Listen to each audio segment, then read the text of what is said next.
Assalamualaikum kawan-kawan. Pagi ini hujan dan saya jadi susah aktivitas ya. Oke, sambil mengisi waktu saya sambil bereksperimen kembali. Untuk kedua kalinya saya menerapi bagian kaki saya yang bermasalah dengan terapi lintah ya.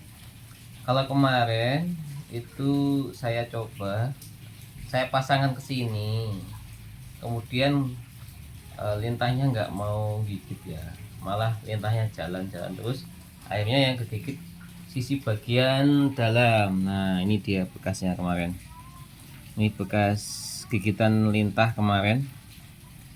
Nah, sedangkan masalah saya kan di sini ya. Nah, belajar dari pengalaman saya yang kemarin, yaitu gagal menggigitkan lintah ke bagian yang ada masalah ya. Jadi bagian titik yang digigit lintah sekarang ini yang saya rasakan tuh ada linu di situ ya, linu. Jadi ini bisa jadi faktor banyak bersila ya, bersila banyak sila itu linu di bagian sini karena kan langsung bersentuhan sama lantai ya. Nah, saya mau mengobati titik ini titik kandung kemih ini, saya obati menggunakan terapi lintah. Ini treatment kedua kalinya. Nah, saya mau membagikan tips bagaimana caranya supaya lintah itu mau menggigit ke titik sesuai dengan permintaan kita, sesuai dengan kemauan kita. Kalau kemarin saya pegang-pegang, itu saya arahkan ke bagian sini, nggak mau, dia ngolet-ngolet, nyari sendiri, jalan sendiri. Kemudian 5 menit yang lalu itu saya ada ide menggunakan menggunakan botol mineral ya, bekas. Ini saya masukkan tadi sedikit aja di mulut botol mineral ini. Kemudian saya tengkurupkan. Nah, tadi posisinya tuh setelah saya masukkan sedikit ke bagian mulut botolnya, lalu saya tengkurupkan. Nah, karena saya tengkurupkan, mau nggak mau lintah akan ke atas botol atau ke bawah ya. Kalau ke atas botol dia licin, kalau ke bawah dia mengendus, membaui aroma darah ya. Makanya akhirnya mau nggak mau dia ke bawah dan menggigit tubuh kita yang kita arahkan menggunakan botol. Alhasil lintahnya mau gigit bagian yang sesuai kita inginkan, yaitu bagian yang ada masalah ya. Nah, ini dia. Dan sebagai penjelasan ya, yang nggak enaknya dari terapi lintah itu waktunya lama kawan-kawan. Jadi bisa kita tempel itu 1 jam, 2 jam, 3 jam, 4 jam ya. Karena kemarin itu saya keburu mau kerja, jadi baru 1,5 jam sudah saya copot paksa lintahnya. Dan nggak enaknya kedua, kalau terapi lintah itu walaupun sudah kita cabut lintahnya, contohnya ini kemarin sudah saya cabut lintahnya, kemudian saya plaster menggunakan Hansaplast, tapi setelah 1 jam 2 jam kemudian itu tiba-tiba plasternya copot kawan-kawan, plasternya copot.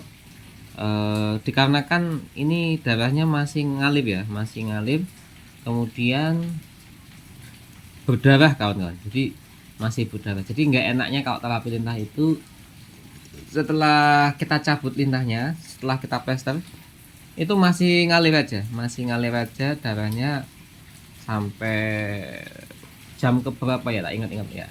Dari kita nyabut, saya cabut jam 12 saya cabut jam 4 tuh masih ngalir ya. 4 jam setelah saya cabut itu jam 4 tuh masih ngalir ya, walaupun ngalirnya cuman netes ya, walaupun ngerembes ya.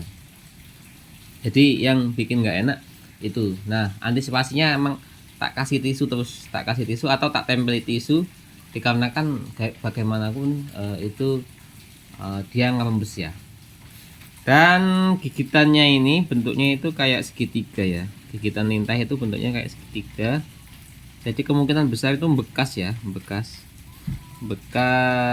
saya belum tahu bekas gigitannya ini akan hilang berapa minggu ya, karena ini kalau 1 minggu nggak mungkin karena terlihat bekasnya ini gede gini. Jadi itu tadi plus minus dari terapi lintah.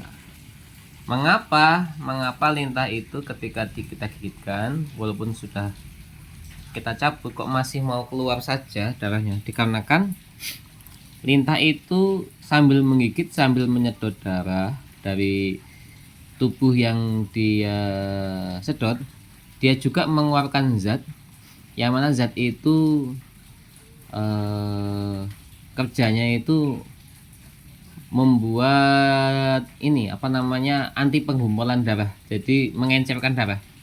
Kalau nggak salah itu zatnya tuh herodin ya, saya karena pernah dengar sekali atau pernah baca sekali, itu zat yang dikeluarkan sama mulutnya lintah itu memproduksi zat anti pengentalan darah.